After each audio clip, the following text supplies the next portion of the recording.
Hi, I'm attorney Seymour Wasserstrom. In this video, I'm going to explain to you how Chapter 7 bankruptcy works in the state of New Jersey. The way you start a Chapter 7 bankruptcy is by filing a petition with the bankruptcy court. In New Jersey, there are three major locations for the bankruptcy courts. If you live up in North Jersey, you're probably going to file your bankruptcy in Newark. If you live in Central New Jersey, you're probably going to file your bankruptcy petition in Trenton. And if you live in Southern New Jersey, you'll wind up in Camden. Those are the three districts for bankruptcy court in New Jersey. Now that was important a little while ago, and it's sort of changed now because the reason it was important is because you have to go for a meeting at some point with a trustee. And before COVID, if you lived in northern New Jersey, you'd have your meeting at the courthouse in Newark. And that may happen again after COVID is done. But during COVID, there are no more court meetings for your Chapter 7 bankruptcy. They're all done by telephone. So in my opinion, it makes it a lot easier. Instead of having to travel to the courthouse in Newark, or travel to the courthouse in Trenton, or travel to the courthouse in Camden, now you can do it by telephone, and it's pretty straightforward. I think Chapter 7 is a very powerful process and helps a lot of people wipe out all of their debts and keep their property. So how do they do it? Well, first of all, it's a good idea to meet with a lawyer. You don't have to meet with a lawyer. You can do it yourself. And if you do the research and you want to take your chances, you can do it yourself. But it is a lot of paperwork. The bankruptcy paperwork is approximately 70 or 80 pages long, depending on what kind of debts you have, what kind of property you own. So when you file Chapter 7, you have to make full disclosure of your assets, your income, all your bills, all the people or companies you owe money to, and what your monthly expenses are. You have to show your tax returns for at least the last 2 years. You've got to get pay stubs or proof of income for at least 6 months. And you've got to get valuations on your property. If you own a house, you're going to have to demonstrate what the house is worth. Usually you don't have to do a big appraisal, but you can do what's called a comparative market analysis. So here's the procedure if you're in an attorney's office, and this is sort of the way we do it in our office.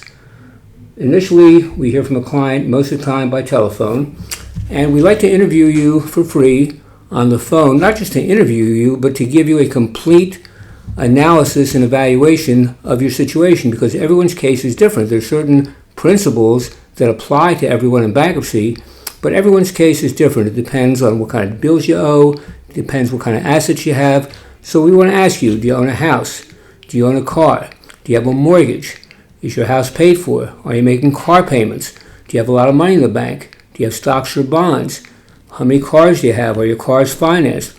Are you actually suing somebody to try to get money from somebody? For example, we just had somebody in here a little while ago who got involved in a serious car accident. He's got a torn cartilage in his knee, and he's probably, hopefully, going to get a lot of money for the injuries. And that has to be disclosed, and that's one of the rules, that if you have a personal injury case, you have to disclose it, because the bankruptcy court doesn't feel it's fair that somebody gets, let's say my client's going to get $500,000, and they owe about $50,000 in credit card debt. In that kind of case, he's going to have to pay off his bills, and we probably wouldn't even file bankruptcy if they're going to get a big settlement. But I don't want to digress about that, other to let you know that you have to disclose personal injury cases, you have to disclose any lawsuits if somebody owes you money. Those are the type of things you have to provide in order to file the bankruptcy petition. We as attorneys do all the paperwork for you.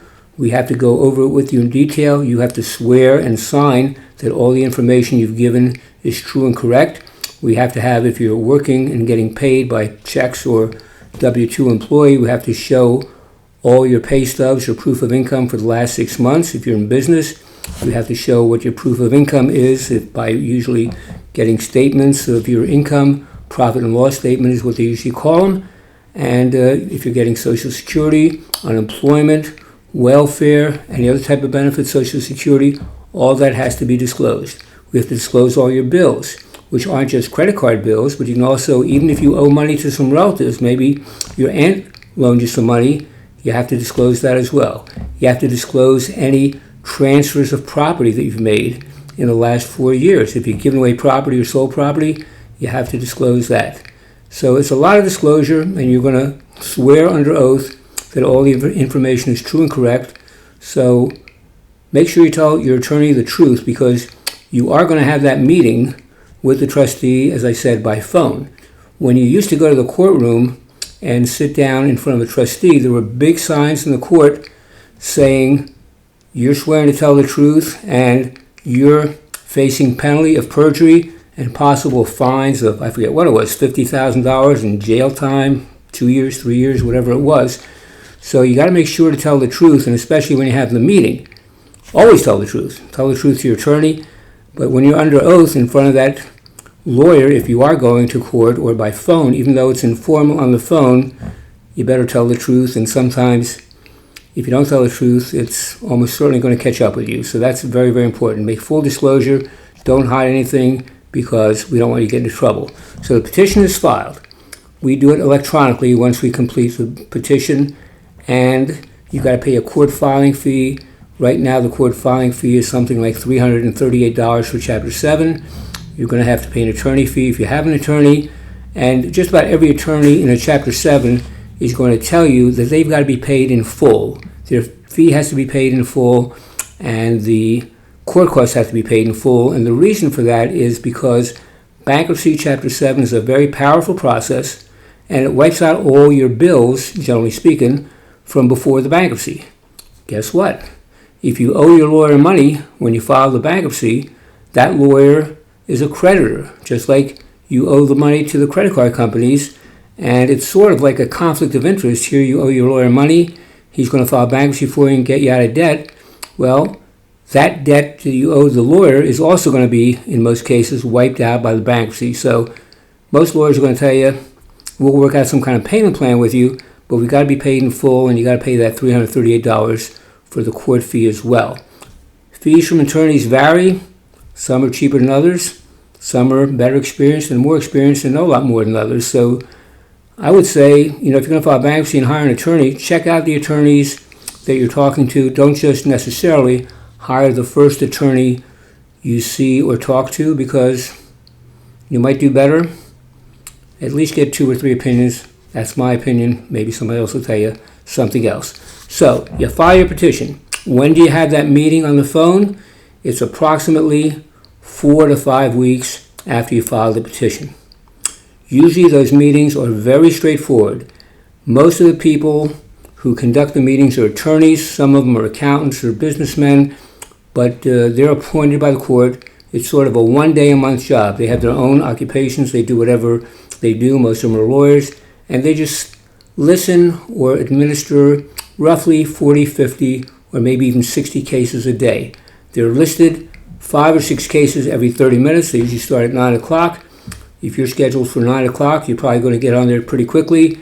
And when you do them on the phone, you're going to have a phone number you call in, and there's going to be 5 or 6 other people on the line. One of the benefits of that is you're going to be able to hear what the other people are saying and what they're being asked by the trustee. And when the trustee asks those questions, the same questions pretty much are going to be asked of you, so you don't have to be nervous. You shouldn't walk in there being nervous. If your attorney prepares you, as we would, with as much clarity and detail as you need, then you should walk out of there with a smile on your face saying, man, that was pretty easy. It wasn't a problem at all. Because if you're prepared and you know how to answer the questions, then you'll do very well. Obviously, just tell the truth. After the meeting, you still have to wait. What are you waiting for? You're waiting to get your discharge.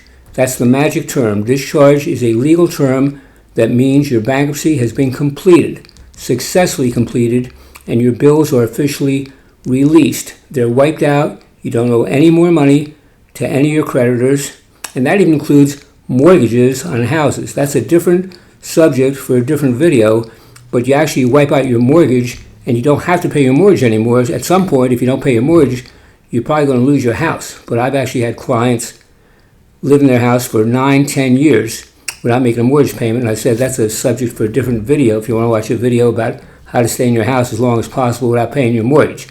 And also I've got a video on Chapter 13, which is going to tell you the benefits of Chapter 13, which actually, in my opinion, is much more powerful than Chapter 7. But for purposes of concluding this video about Chapter 7, you're waiting to get your discharge, meaning all your debts are wiped out. That's a document that you want to keep. If you lose it, You can easily get another document that is a copy of the discharge, but that's your proof that your bills are wiped out. You can keep your property. There's something else that scares a lot of people, and it's called a notice of proposed abandonment of property. And when clients get that, it's when they own a house, sometimes when they own a car, but usually when they own a house and they have a mortgage.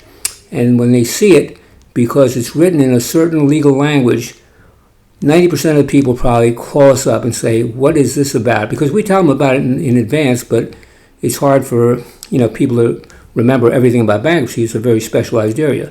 But when you get the notice of proposed abandonment of property, that means you don't have to abandon your property. I say congratulations. That means you won your case. Don't be scared. That's not bad news. It's good news, because the abandonment, the term abandoning the property, doesn't mean you have to abandon the property. It means that man or woman who is the trustee that asks you questions, he or she is abandoning any claims to take that property from you. Because if you don't do the bankruptcy right, you can lose your property. That's a good reason why you should go to an attorney as opposed to doing it yourself. If you got a valuable house and you don't have a big mortgage, you might want to think twice before you file bankruptcy in New Jersey. Consult a lawyer. You want to do it on your own? It's like performing brain surgery on yourself, sort of. I wouldn't recommend it. What else do you have to do? You're waiting for your discharge. Before you get that discharge, you've got to do a debtor education class. I didn't mention something at the beginning, which I'll mention now. Before you can file the bankruptcy, you have to do a credit counseling class. What is it? It's not a big deal. You pick up the phone for about a half an hour, or you do it on computer for about a half an hour, and it's just filling out some forms. I think they're going to get rid of this requirement sometime in the near future, but right now, before you can file for bankruptcy, you got to get the certificate saying you've done this credit counseling. It's just filling out some forms about your income, your expenses, and your bills. I don't know a client that's never gotten the certificate. Everybody gets the certificate that it's okay to file bankruptcy. That's my experience. And you need that in order to file the bankruptcy. And in order to get your discharge, you got to do this thing called financial management course. Debtor education is another word for it, where you listen to or watch some videos or listen to some people talking. And the purpose is to educate you on such things as how to manage your credit better in the future, how to increase your credit in the future, how to maybe save some money to buy a house and get a mortgage, and things of that nature. How you're going to get credit cards again, and hopefully how you're going to manage your money better in the future. So you got to do that in order to get your discharge. I'd say probably 95% or more of the people I deal with do that, but sometimes somebody forgets, and we remind them. We send them letters and call them to remind them and text them.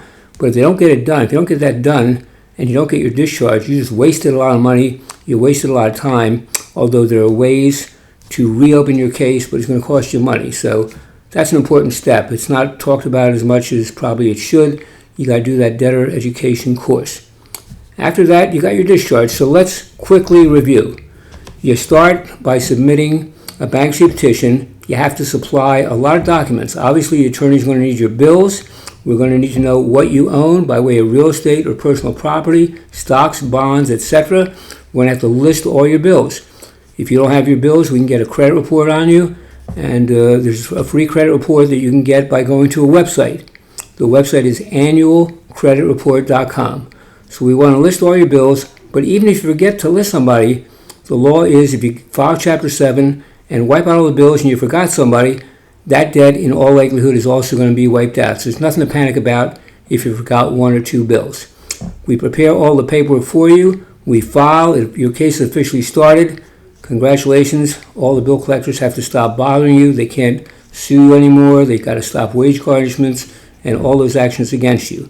You go to your meeting about 4 or 5 weeks later, and you don't have to go very far. You just pick up the phone in your house or your car, wherever you are, and you talk for about 5 minutes and answer some questions. You wait about another 2 to 2.5 months to get your discharge. While you're waiting, you might get a notice of proposed abandonment, which is good news if you own a house, and you want to make sure you take that FMC, Financial Management course, or Debtor Education is called. That costs about maybe somewhere between $10 to $25. The same thing for the first course, costs about $10 if you go to the right places. And then you get your discharge. You're entitled to a fresh start. Congratulations, you can celebrate and have a party, celebrate your victory over debt. You're debt-free. You want to get a mortgage in the future. A couple of years after your discharge, you're eligible to get a mortgage. You want to buy a car and finance a car, you're eligible to do that immediately. After you get your discharge, you want to apply for credit cards, you can do that after you get your discharge. I hope this has given you a bird's eye synopsis view of how the process works. A lot of people tell you maybe it sounds so complicated. I try to make it as simple as possible. Our goal is to wipe out all your debts as quickly as possible, get you a fresh start, improve your credit in the future, and put you on a new road toward financial freedom. Obviously, you'll get debt relief. I think just as important, you're going to get stress relief, especially right after the case is filed with the court, because all the stress hopefully will go away because nobody can bother you anymore. I wish you the very best if you do Chapter 7. God bless you. All the best to you.